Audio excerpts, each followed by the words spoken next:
अभी हमारे यहाँ एक तिथि आने वाली है, अक्षय तृतीया। उसका मतलब क्या होता है? अक्षय, जिसका कभी क्षय ना हो। कई लोगों ने महत्व को बिगाड़ दिया के दिन सामान लेकर आना है, चांदी का बर्तन लेकर आना है, ये सामान लेकर आना है, वो सामान लेकर आना, लाओ, मना नहीं है। हिंदू धर्म में ये रीति रही है, कोई सामग्री खरीदी जाती है, पीतल की, तांबे की, कोई वस्तु हम खरीदते हैं। पर आज का समय का जो फैशन बढ़ता गया तो कहा साहब चांदी के बर्तन खरीदना जरूरी है, चांदी का सामान खरीदना जरूरी है, सोने का पात्र, सोने की वस्तु खरीदना जरूरी है, ये सामग्री खरीदना। तो यहाँ शास्त्र नहीं कह रहा कि महाराज इतने महंगे महंगे पदार्थ खरीदो और घर में कर्जा कर लो। शास्त्र तो यह कहता है कि पूजन करना है आपको, अगर आप एक सामग्री भी लेकर आ रहे हैं तो उसमें आपका भाव जुड़ा होना चाहिए, कर्जा नहीं जुड़ा होना चाहिए। अक्षय तृतीया, उसका मतलब क्या होता है? अक्षय, जिसका कभी क्षय ना हो। जब हम भगवान शंकर को चावल का दाना चढ़ाते हैं, जैसे बहुत ध्यान दीजिएगा महाराज, बहुत समझने वाली बात है, बहुत ध्यान दीजिए। चावल का दाना हमारे मस्तक पर तिलक करने के बाद पंडित जी क्यों लगाते हैं कि भगवान जैसा समय आज चल रहा है, आप पूजन कर रहे हो, पाठ कर रहे हो, दान कर रहे हो, पुण्य कर रहे हो, सत्कर्म कर रहे हो, भजन कर रहे हो, मेरा देव अधिदेव महादेव, मेरा नारायण, मेरा सत्यनारायण भगवान, मेरा राम जी, मेरा विष्णु जी, मेरा भागवत मैया, मेरी रामायण मैया। ब्राह्मण मस्तक पर तिलक लगाने के बाद चावल इसलिए लगाता है कि जैसा समय आज चल रहा है, भगवान तुमको ऐसा ही समय बनाकर रखे और तुम ऐसे ही चार चांद लगाते रहो, दान पुण्य संकीर्तन करते रहो, इसलिए मस्तक पर चावल का दाना लगाया है। तो यहाँ शिव महापुराण की कथा करेगी, चावल का दाना शिव जी को क्यों चढ़ाते हैं, भगवान को क्यों समर्पित करते हैं, भगवान के पूजन में अक्षत क्यों समर्पित करते हैं, चावल क्यों समर्पित करते हैं, उसका कारण क्या है? तो कहा आज मैंने जब चावल का दाना आपको समर्पित करा है, जिस भाव से, जिस विश्वास से, जिस श्रद्धा से, जिस मन से मैं आपको रिझा रही हूँ, हे भोलेनाथ मेरी ये मनोकामना पूर्ण कर, इसको अक्षय कर देना, इसको अमर कर देना, बस इतनी कृपा आप लोगों से भी है। अमावस्या आ रही है, पूर्णिमा आ रही है, नवमी आ रही है, बैसाख की तीज आ रही है, अक्षय तृतीया। सत्तू का प्रयोग अवश्य करना, करोगे ना? उसका दान अवश्य करना, कोई आए उसको थोड़ा सा सत्तू अवश्य खिलाना। 3 चीजें होती हैं सत्तू में, गेहूं, चने की दाल, जौ, इनको गलाया जाता है, रात भर गलाने के बाद इसको फिर सेका जाता है, सेक कर पिसाया जाता है, फिर उसका प्रयोग किया जाता है। महाराज चाहे फिर उसको घोल करा, शक्कर के साथ, गुड़ के साथ, नमक के साथ, जीरे के साथ, पुदीना के साथ, जिसके साथ तुम्हें खाना है वो तुम्हारे ऊपर, पर दान करना सत्तू का जरूर। एक चुटकी मात्र भी अगर सत्तू आपने दान किया है बैसाख महीने में, उसका फल जरूर मिलेगा, जरूर करना। हमने भी विचार करा है, जितने लोग ऑनलाइन दान कर रहे हैं, दान सहयोग राशि अकाउंट में डाल रहे हैं या सहयोग दे रहे हैं, तो अमावस्या, नवमी और पूर्णिमा को भी कुबेरेश्वर धाम में जितने भी भगत आते हैं उनको सत्तू का ही प्रसाद वितरण किया जाएगा। जो लोग दान दे रहे हैं उनके सहयोग से ही ये क्रम किया जाए। प्रयास शिव उपासना, शंकर का भजन। महाराज स्कंद पुराण में उठाकर पढ़ना कि आखिर मिट्टी के पात्र का जल बैसाख के महीने में शंकर को क्यों चढ़ाया जाता है।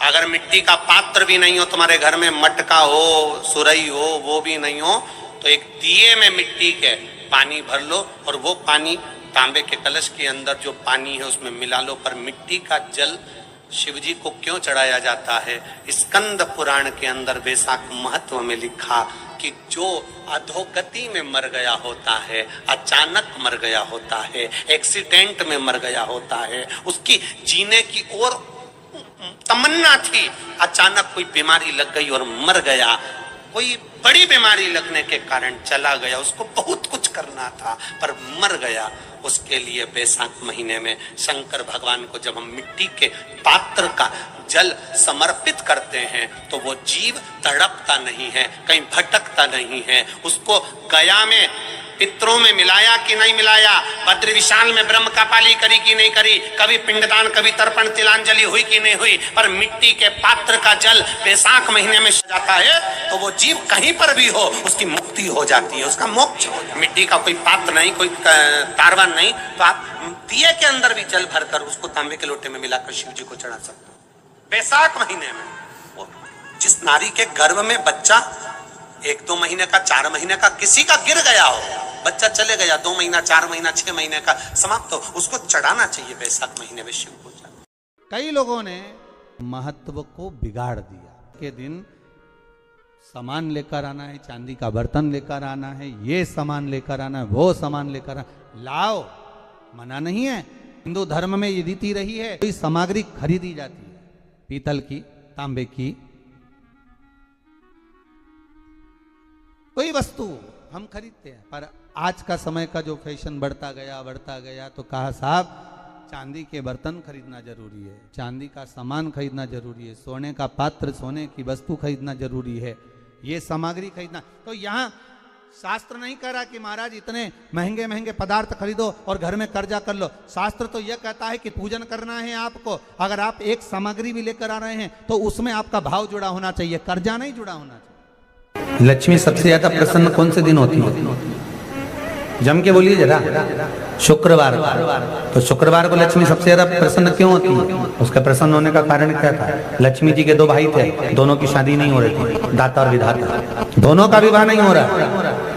और दाता विधाता के लिए लक्ष्मी बड़ी परेशान थी, रोज नारायण से कहती थी प्रभु कुछ कृपा करिए, दाता विधाता का विवाह नहीं हो रहा, उम्र होती चली जा रही, इनका कुछ करिए प्रभु, आप नारायण आप कुछ तो कर सकते हो। भगवान नारायण ने तब लक्ष्मी से कहा एक काम करो, बेलपत्री के पेड़ के नीचे बैठकर लक्ष्मी तुम अनुष्ठान करो तुम्हारे भाइयों के विवाह के लिए। इसलिए आज भी हमारे हिंदू धर्म की रीति है कि बेलपत्री के पेड़ के नीचे शाम के समय लक्ष्मी का वासा होता है। इसलिए लोग इस बेलपत्री के पेड़ के नीचे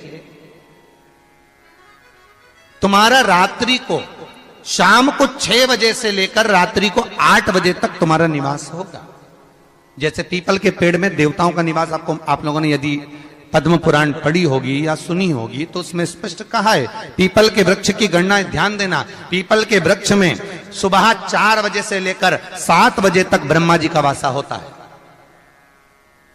पीपल के वृक्ष में सुबह 7 बजे तक ब्रह्मा जी का वासा, 7 बजे से लेकर 10:30 बजे तक पीपल के वृक्ष में भगवान विष्णु का वासा होता है। कितनी बजे तक? 10:30। 10:30 से लेकर 11:30 12 बजे तक पीपल के वृक्ष में पितरों का वासा होता है। इसलिए हमारे यहाँ पितरों को श्राद्ध पक्ष में जो भोजन कराया जाता है वो 10:30 से 12 के बीच में कराया जाता है। 12 बजे के बाद पीपल के वृक्ष में दोपहर के 1:30 बजे तक आहूतों का वासा रहता है। आहूत कौन? जो गर्भ में शांत हो गए, जो कुंवारी अवस्था में शांत हो गए, जो जन्म लेने के बाद उनका विवाह नहीं हुआ और शांत हो गए, उन आहूतों का वासा उस पीपल के वृक्ष में दोपहर में 1:30 बजे तक रहता है। उसके बाद में प्रेतों का वासा चालू होता है। इसलिए दोपहर के समय पीपल के पेड़ की परिक्रमा नहीं होती। फिर शाम को 4 बजे से 7 बजे तक पीपल के वृक्ष में शंकर जी का वासा होता है। इसलिए शाम के समय पीपल की परिक्रमा नहीं होती। 7 बजे के बाद में पीपल के वृक्ष में रात्रि को 9 बजे तक कुबेर का वासा होता है।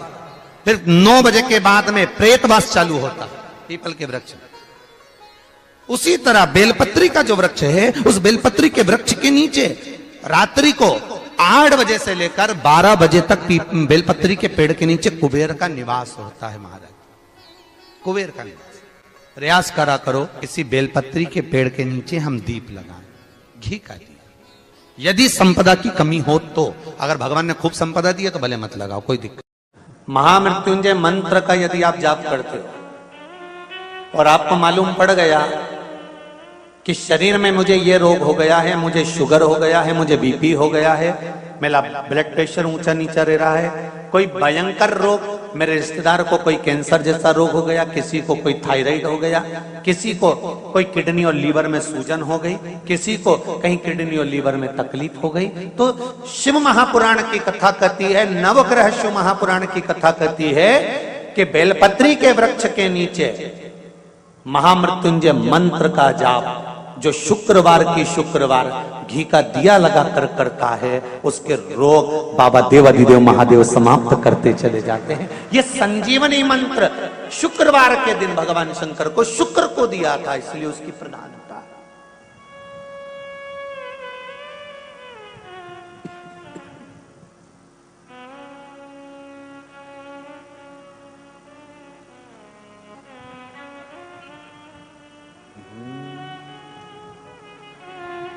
ये वो संजीवनी मंत्र।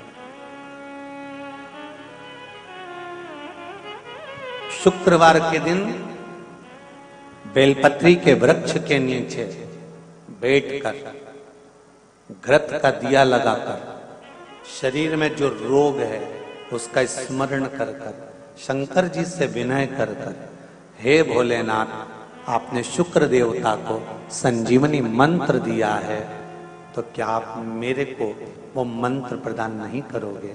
मेरे रोग, मेरी बीमारी, मेरे दुख को आप नहीं हरोगे?